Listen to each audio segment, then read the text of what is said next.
जेमतेम काही दिवसापूर्वीच आपलं अधिवेशन खतम झालं. त्या अधिवेशनामध्ये सन्माननीय आरोग्यमंत्री साहेबांनी 5,000 नव्या पदांना मंजुरी दिली किंवा श्रेणीवर्तीत झालेल्या म्हणजे 100 खाटावरून 200 खाटा, 200 खाटावरून 500 खाटा झाल्या असू शकतात. अशा आरोग्य संस्थांकरिता पदनिर्मिती करण्याबाबत हे एक जी आला होता. मी प्रत्येक पद कधी वाचून गेले आजचा हा व्हिडिओ पुरेल. पण मी काय करतो, जे पद आहेत त्याला तुम्हाला काय करायचं, व्हिडिओला पॉज करायचा, आपण कोण्या पदासाठी फॉर्म भरू शकतो ते पाहून घ्यायचं आहे. नमस्कार विद्यार्थी मित्र मैत्रिणींनो, तुम्ही आरोग्य विभाग 2026 ची तयारी करसाल तर तुमच्यासाठी आताची सर्वात महत्त्वाची बातमी म्हणजे राज्यात लवकरच आरोग्य विभागाची भरतीची जाहिरात येणार आहे. आणि या जाहिरातीच्या संदर्भात नेमकं याची सुरुवात कुठून झाली आणि नेमकं खरंच जाहिरात येणार आहे का, अशा सुद्धा आम्ही भरपूर साऱ्या कमेंट्स पाहिल्या. तर त्या सर्वांसाठी आजचा व्हिडिओ हा महत्त्वाचा आहे. सोबतच आज या व्हिडिओमध्ये आरोग्य विभाग भरतीमध्ये जे काही पदं असतात त्या पदाला शैक्षणिक पात्रता काय आहेत पदानुसार, वयोमर्यादा काय आहेत, अभ्यासक्रम काय असतो आणि माझी मित्रांनो पगार किती आहे, या सर्व गोष्टींची तुम्हाला आज इथं माहिती सांगण्याचा प्रयत्न असणार आहे. विनंती आहे सर्वांना, जवळपास सर्व माहिती तुम्हाला एका व्हिडिओमध्ये देण्याचा प्रयत्न करेल. विनंती आहे व्हिडिओला शेवटपर्यंत पहा. नेमकी या जाहिरात आरोग्य विभागाची येणार आहे का, हे क्लिअरली सांगायचं झालं तर माझ्या मित्रांनो, हो, आरोग्य विभागाची जाहिरात लवकरच आपल्याला पाहायला मिळेल. लवकर म्हणजे कधी पाहायला मिळेल? लवकर हा शब्दाचा अर्थ आता पोरांच्या मनामध्ये हा म्हणजे लवकर हा शब्द वापरला, की त्यांना असं वाटतं की नेमकं लवकर हा 2027 मध्ये होते का 28 मध्ये होते. कारण की त्याला लवकर हा शब्द न ऐकावा वाटू राहिला. तर माझ्या मित्रांनो निश्चिंत राहा, लवकर म्हणजे येणाऱ्या काही दिवसात आपल्याला जाहिरात पाहायला भेटू शकते. त्याला काय कारण आहे? त्याला नेमकं काय कारण आहे? तर सुरुवात कुठून झाली तुम्हाला सुरुवातीला सांगतो. माझे मित्रांनो, सर्वात आधी एक जसं तुम्ही स्क्रीनवरती पाहत आहात, की आता जेमतेम काही दिवसापूर्वीच आपलं अधिवेशन खतम झालं. त्या अधिवेशनामध्ये सन्माननीय आरोग्यमंत्री साहेबांनी ओके 5,000 नव्या पदांना मंजुरी दिली, अशा प्रकारची बातमी तिथं आपल्या विधिमंडळामध्ये बोलत असताना सांगितले होते. काय म्हणत होते? आरोग्य विभागातील मनुष्यबळाची कमतरता दूर करण्यासाठी 5,000 नव्या पदांना मंत्रिमंडळाची मान्यता मिळाली असून ओके. तर या भरती प्रक्रियेची प्रक्रिया वेगाने राबवण्यात येईल. तसेच डॉक्टर दिनाच्या मुहूर्तावर 1,400 डॉक्टरांचे हे आपल्याला सर्व माहिती आहे. सन्माननीय आरोग्यमंत्री साहेबांचे विशेष आभार, की त्यांनी भरती प्रक्रिया ही तात्काळ राबवायला सांगितली. कारण की आपल्याला माहिती आहे नगर परिषदचं मागच्या वर्षी आपण ऐकलेलं होतं, जाहिरात येणार, या तारखेला परीक्षा होणार, इतक्यात जवळपास त्याचा निकाल लागणार, या दिवसापर्यंत त्याचे फॉर्म पुरणार. त्याला माझ्याप्रमाणे 1 वर्ष लोटून गेलं आणि जाहिरातीचा काही पत्ता नाही. त्याच्यामुळे असं झालं, की तुम्हाला असं वाटत असेल याची जाहिरात येणार नाही का? नाही, याची जाहिरात येणार आहे. त्याच्यानंतर हे झालं संपूर्ण बातमी. त्यानंतर माझ्याकडून 7 जुलैला अपडेट आली लगेच आणि 7 जुलैला अपडेट अशी आली, की सार्वजनिक आरोग्य विभागाअंतर्गत मंजूर आकृतीबंधानुसार गट क व गट ड प्रवर्गातील दिनांक 30 जून 30 जून 2026 पर्यंत सद्यस्थिती कळविण्याबाबत, म्हणजे कोणत्या डिपार्टमेंटमध्ये किती जागा खाली आहे याची माहिती कळवण्याबाबत हे एक लेटर आलं. पहा घटनाक्रम कसा झाला ते पहा. आता हे झालं.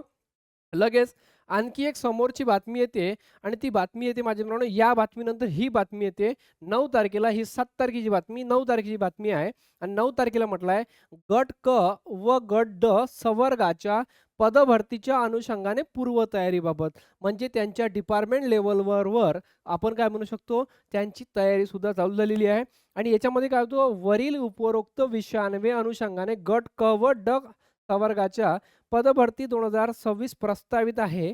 त्या अनुषंगाने पूर्वतयारी करण्याच्या उद्देशाने सर्व नियुक्ती प्राधिकारी यांनी बिंदू नामावली व वॅकन्सी मॅट्रिक्स तयार करून प्रमाणित करणे आवश्यक आहेत. यास्तव आपणास कळविण्यात तुम्हाला स्क्रीनवरती दिसत असेल मी कोणतं वाचत आहे.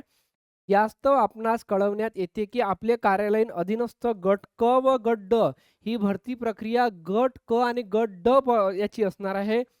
याची बिंदू नामावली, वॅकन्सी मॅट्रिक्स, पेसा व नॉन पेसा सुद्धा याच्यामध्ये असणार आहे. याच्याप्रमाणे तयार करून मागासवर्गीय कक्षाकडे 13/7 पर्यंत प्रमाणित करून घ्यायची होती, म्हणजे गेल्या सोमवारपर्यंत. आता क्लिअरली काय तुम्हाला समजलं, की लगेच विधिमंडळापासून झालेल्या गोष्टी आहे. 30 जूनपर्यंत डेटाही मागितला.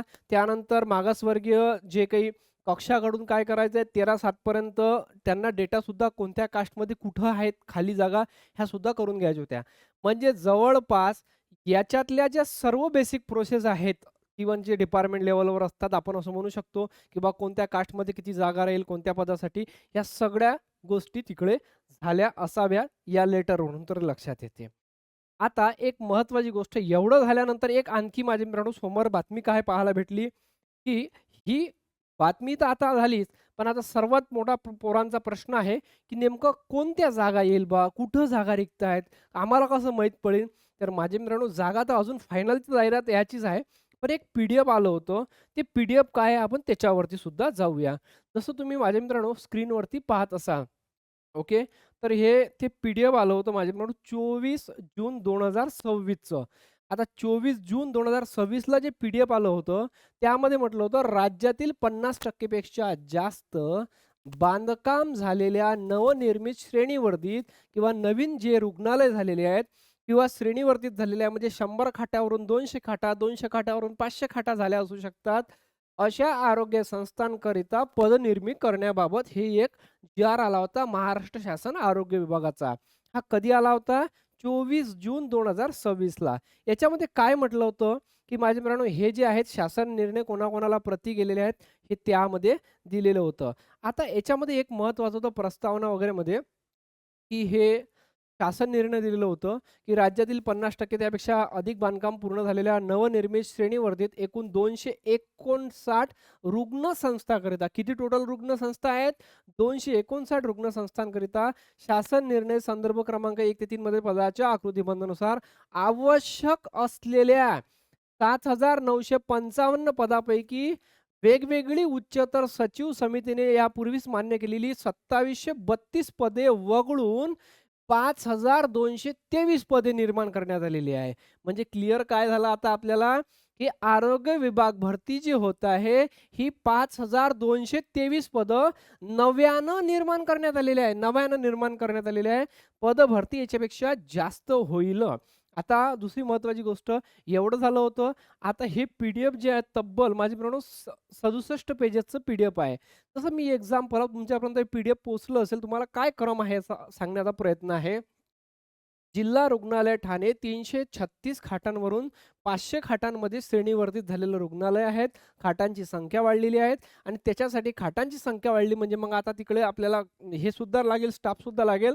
मग स्टाफ अशा प्रकारे असतील वैद्यकीय अधिकारी शस्त्रक्रिया, बधिरीकरण शास्त्र, वैद्यकीय अधिकारी, परिचारिका, परिसेविका, अधिपरिचारिका, रक्तपेढी तंत्रज्ञ, क्षकिरण तंत्रज्ञ, प्रयोगशाळा तंत्रज्ञ, औषध निर्माता, सफाई कामगार, शिपाई, स्वयंपाकी, पहारेकरी, अधीक्षक, कार्यालयीन अधीक्षक, वरिष्ठ लिपिक, भांडार लिपिक, कनिष्ठ लिपिक आणि गट क चे हे नॉन टेक्निकलचे सुद्धा पदं आहेत. म्हणजे एकूण 1 ते 4 वर्गापर्यंत हे पदांचा यांनी दिलेला होता. किती पदं भरायची आहेत या साईडला दिलेले आहेत आणि त्यांचे पगार किती असतात ते सुद्धा या साईडला दिलेले आहेत. अजून आपण मेन जो आपला विषय आहे, कोणत्या पदाला किती पात्रता आहेत हे अजून पाहिलेलं नाही. आता हे झालं फक्त कुठचं? ठाण्याचं. अशाच प्रकारे बीडचं होतं. 300 खाटावरून 500 खाटा झाल्या बीडमध्ये. अशा प्रकारे माझ्या मित्रांनो जेवढ्याही रुग्णालयाची भरती जवळपास आपल्याला पाहायला भेटेल, इथं सगळ्या गोष्टी त्या दिलेल्या होत्या. ठीक आहे. आता क्लिअर झालं माझ्या मित्रांनो. तर हे साधारणतः जिथं-जिथं भरती होत आहे, तिथं जवळपास तिथं कोणते पदं भरले जाईल, किती पदं भरले जाईल, त्याचं वेतन स्तर काय. एवढं झालं. आता असं म्हणा, की जवळपास आरोग्य विभाग भरती काही दिवसातच आहे आणि आता पूर्वतयारी म्हणून नेमकं ते पदं आणि त्या पदाला अनुसरून काय पात्रता आहेत. आरोग्य विभागामध्ये असं नाही तलाठी भरती निघाली, सर्व गावांनी फॉर्म भरून दिले. असं नाही 12वी ग्रॅज्युएशन पास झालेले भरा रे फॉर्म. भरपूर सारे पदं आहेत, भरपूर सारे वेगळे-वेगळे क्वालिफिकेशन आहेत. नॉन टेक्निकलचे पदं आहेत, टेक्निकलचे सुद्धा पदं आहेत. आपण आता या मेन मुद्द्यावर जाऊया. आता हा जी-आर समजला तुम्हाला? आता एक जी-आर तुम्ही स्क्रीनवरती पाहत असाल, हा 15 मार्च 2023चा आहे. 15 मार्च 2023 म्हणजे साधारणतः याला 3 वर्ष झालेले आहेत. सध्या नवीन पदभरती आरोग्य विभागाची आली नाही. अजून नवीन जी-आर आलेला नाही. पदानुसार पात्रता आलेली नाही. ही त्यावेळेस लास्ट टाईम ज्यावेळेस आरोग्य विभागाची भरती झालेली होती, त्यामध्ये पदानुसार काय क्वालिफिकेशन दिलेलं होतं, त्याच्यानुसार मी इथं सांगण्याचा प्रयत्न करणार आहे, की कोणत्या पदाला कोणती पात्रता असते सगळ्यात एक महत्त्वाची गोष्ट. या वर्षीची आरोग्य विभागाची जाहिरात आल्यानंतर आपण कोणत्या जिल्ह्यात फॉर्म भरू शकतो, आपण ज्या पदासाठी फॉर्म भरतो ती पात्रता आपल्यामध्ये आहे का? आणि कास्टच्या वगैरे जागा पाहून आपल्याला फायनल डिसिजन नंतर घ्यायचं आहे. माझ्या मित्रांनो, आपण जर कधी पाहिलं त्याच्यामध्ये ठीक आहे, काही हरकत नाही. तर 2 याच्यामध्ये गट क आणि गट डचं सुद्धा आहेत. मी पहिले कचं घेईल. ठीक आहे, हे 15 मार्चचाच जी आलेली जाहिरात आहे. तर माझे मित्रांनो, ही जाहिरात अशा प्रकारे आरोग्याची येत असते. त्याच्यानंतर हे अशा प्रकारे पदं दिलेली असतात. ठीक आहे. आता हे पदं दिलेली असतात. त्याच्यानंतर आता असं म्हणा तुमच्या एखाद्या जिल्ह्याची जाहिरात आली. याच्यामध्ये वयोमर्यादा काय असेल सगळ्यात महत्त्वाचा पॉइंट गट क ला. हे गट क ची जाहिरात म्हणू शकतो आपण. तर याला वयोमर्यादा किती राहते? ठीक आहे. वयोमर्यादा आपण पाहणार आहोत. आता याच्यामध्ये जर कधी आपण पाहिलं तर वयोमर्यादा सर्वांना 18 वर्ष कमीत कमी असते मिनिमम आणि 38 वर्ष कास्टमध्ये, 43 वर्ष ओपनमध्ये. ठीक आहे. आलं का? हां, आलं. पहा. पात्रता आणि कमाल आणि किमान वयोमर्यादा काय आहे? तुम्हाला स्क्रीनवरती ओके दिसून राहिलं असेल. 18 कमीत कमी लागेल. 40 लागेल माझ्या मित्रांनो अमागास आणि मागासवर्गीय असेल तर 45 वर्षापर्यंत. खेळाडूला 45, अंशकालीन पदवीधरला 57. त्यानंतर भूकंपग्रस्त, प्रकल्पग्रस्तांना 47 लागेल. सैनिकी दलातील सेवेचा कालावधी पूर्ण केलेला अधिक 3 वर्ष माजी सैनिकांसाठी आणि दिव्यांगांसाठी 47 वर्षापर्यंत वयोमर्यादा दिलेली असते. ठीक आहे, डन झालं. आता एवढं क्लिअर झाल्यानंतर ही वयोमर्यादा झाली.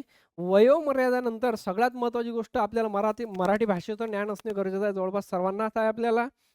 आता एवढं झाल्यानंतर माझे मित्रांनो याच्याशी काय असते, तर वाहन चालक या पदाकरिता इंग्रजी, मराठी, सामान्य ज्ञान, बौद्धिक चाचणी या विषयांवर एकूण 20 प्रश्नांकरिता 20 प्रश्न 40 गुणांसाठी आणि विषयाधारित 80 प्रश्नांसाठी 160 गुण अशी 200 गुणांची लेखी परीक्षा वाहन चालक या पदाकरिता आहेत आणि बाकीच्या पदांकरिता सुद्धा माझे मित्रांनो विभागाशी निगडीत जे तांत्रिक पदं आहेत, व्यावसायिक पदं आहेत, त्याच्यासाठी 80% गुण हे पदाशी निगडीत असेल. तुम्ही ज्या पदासाठी फॉर्म भरलेला असेल, त्या पदाला त्या पदाला अनुसरून असेल आणि 20% जे सिलेबस असेल, तो नॉन टेक्निकलचा असेल, जो मराठी, इंग्रजी, सामान्य आणि गणित या विषयाशी संबंधित असेल.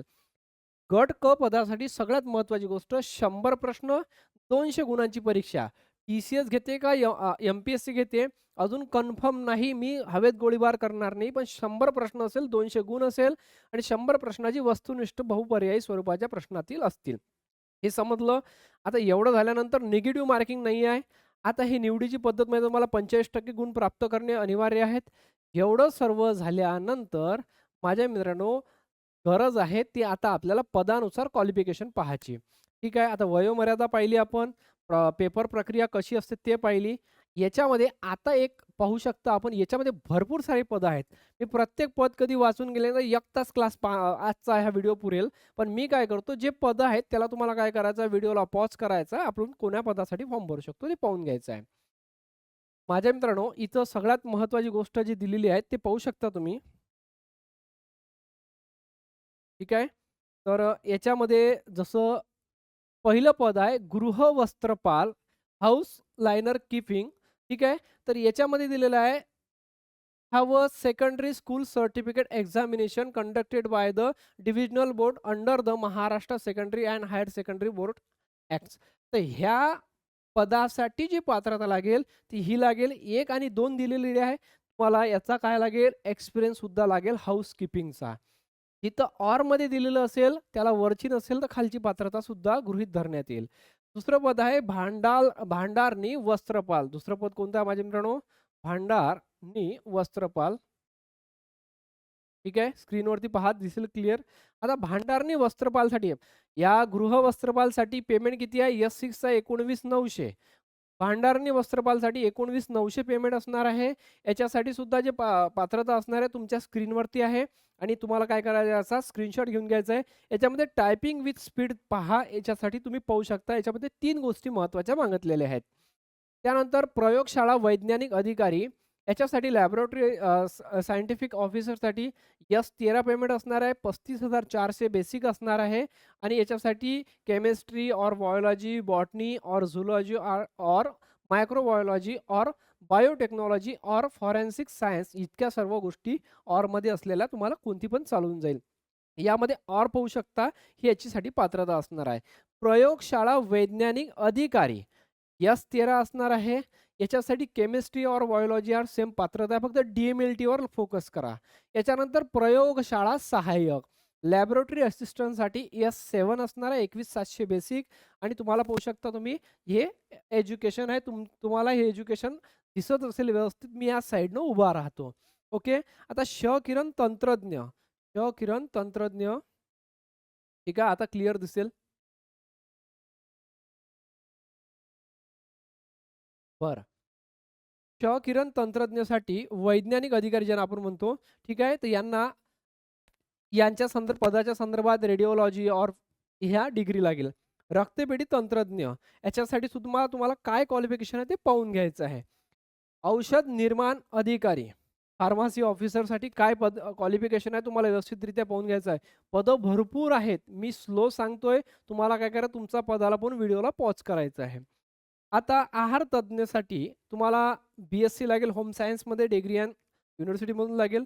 ECG तंत्रज्ञासाठी तुम्हाला पाहू शकता तुम्ही 35,400 बेसिक असेल आणि ही पात्रता आहे त्याची. दंतयांत्रिकीसाठी ओके. S7 असणार आहे. 21,700 बेसिक आहे याचं. यानंतर माझ्या डायलिसिस तंत्रज्ञासाठी पाहू शकता आपण S14 38,600 बेसिक असणार आहे. याचं क्वालिफिकेशन या पदाच्या समोर आहे. यानंतर अधिपरिचारिका शासकीय 50% स्टाफ नर्स गव्हर्नमेंट हे 35,400 बेसिक आहे. S13 पेमेंट आहे. भारतीय परिचर्या परिषदेच्या निकषानुसार दूरस्थ शिक्षणाद्वारे कोणत्याही मुक्त विद्यापीठातून या पदाची अर्थ धारण करणारा तसेच दूरस्थ शिक्षणाद्वारे कोणत्याही मुक्त विद्यापीठातून या पदाची अर्थ प्राप्त केल्यानंतर ज्याने मान्यताप्राप्त विद्यापीठाची पदव्युत्तर पदवी धारण केलेली आहे असा उमेदवार या पदाकरिता नियुक्तीकरिता पात्र असणार नाही. हे एक महत्वाची गोष्ट इथं समजून घ्यायची. अजून या वर्षीचं आलेलं नाही हे समजून घ्या. हे जुनी जाहिरात होईल तर आताच डिसमोड होऊन जासाल. आमचं तिथं काही ताल बसत नाही वाटते. ओके. यानंतर अधिपरिचारिका खाजगी 50% दिलेले आहेत. हे सुद्धा तुम्हाला पाहून घ्यायचं व्यवस्थितरित्या. दूरध्वनी चालक 21,700 बेसिक असणार आहे. ओके. 10वी पास असेल तरी चालेल आणि फक्त त्यामध्ये काय ह्या गोष्टी असणे गरजेचं आहे. त्यानंतर वाहन चालक ड्रायव्हरसाठी S6 असणार आहे पेमेंट आणि हे तुम्ही पाहू शकता ड्रायव्हिंग लायसन्स आणि त्याला ह्या मोटर व्हेकल कायद्याच्या नुसार काय लायसन्स सुद्धा असणं गरजेचं आहे. यानंतर शिंपीसाठी पाहू शकता S6 पेमेंट आहेत आणि ही त्याच्यासाठी पात्रता आहेत. नळ कारागीरसाठी प्लंबरसाठी S6 पेमेंट आहे. पात्रता ही आहे. त्यानंतर सुतारसाठी तुम्ही पाहू शकता ही पात्रता आहेत.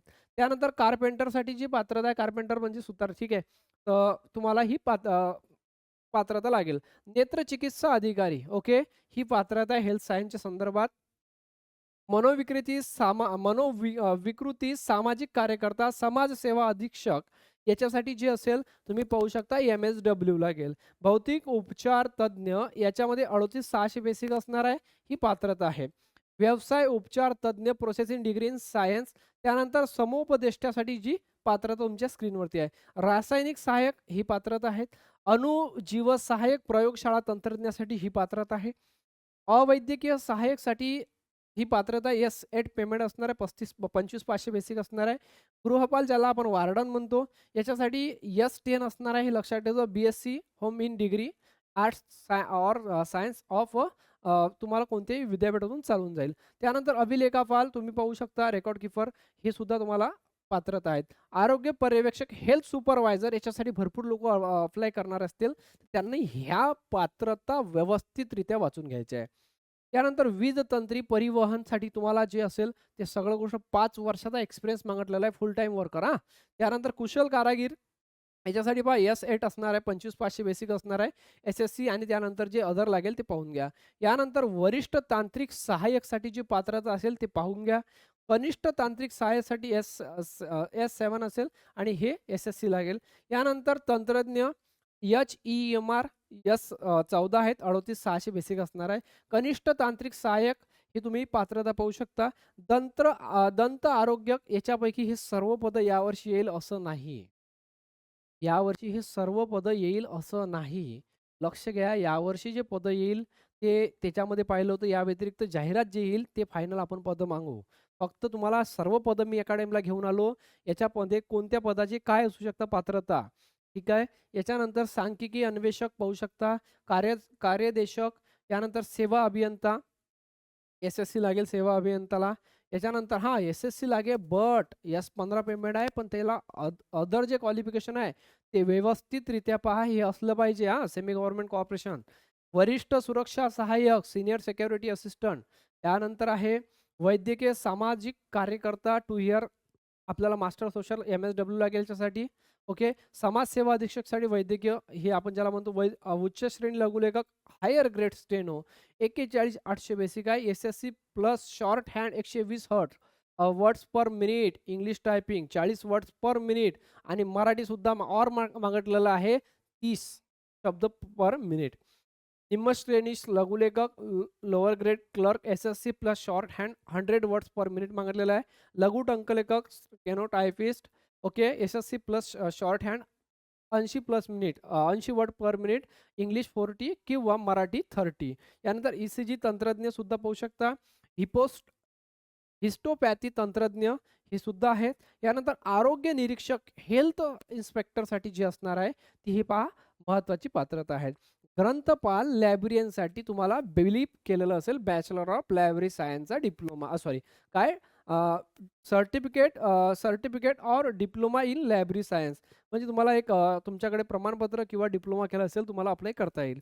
वीज तंत्रीसाठी इलेक्ट्रिशियनसाठी दिलेलं आहे डिप्लोमा सर्टिफिकेट NC-TVTचं शस्त्रगृह सहाय्यक तर हे त्याच्यासाठी पात्रता असणार आहे.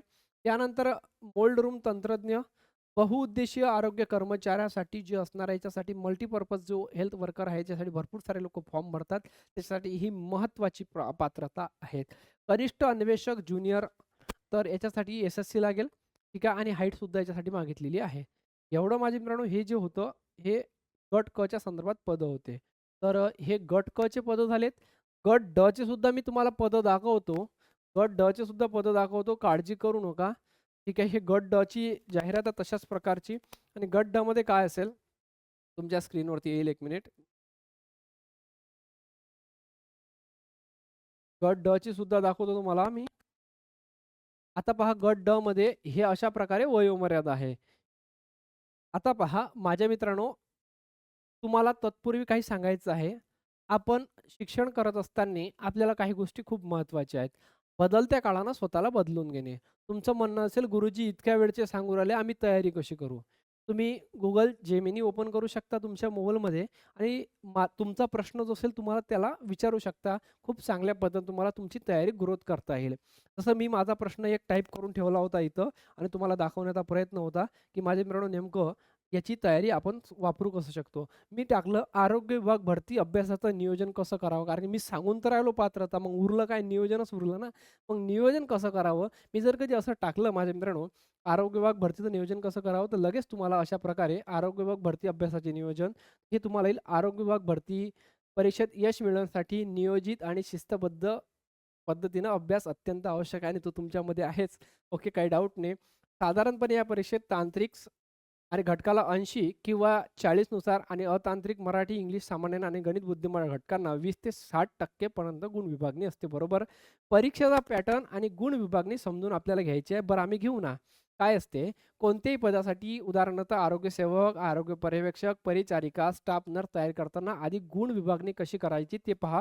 इतक्या छान पद्धतीनं माझ्याकडे तुम्हाला याची प्लॅनिंग सांगितलेली असते. त्यानंतर मराठी व्याकरणाचे किती प्रश्न असतात, इंग्रजीचे किती प्रश्न असतात, त्याला गुण किती असतात, हे तुम्ही Google Geminiच्या माध्यमातून करू शकतात आणि अभ्यासाचं नियोजन पहा खूप छान दिलेलं आहे. डेली 7 ते 8 तासाचं नियोजन दिलेलं आहे आणि यासाठी तांत्रिक विषय जो असतो, ही वेळ सकाळची दिलेली, त्यानंतर काय दुपारची वेळ दिलेली आहे गणित बुद्धिमत्तेची. दुपारच्या नंतर जो इंग्रजी व्याकरण आणि मराठीची वेळ दिलेली आहे, होकॅब दिलेली आहे. त्यानंतर रात्री संध्याकाळी जे सामान्य चालू घडामोडी आणि रात्री 1 तास आहे रिव्हिजन.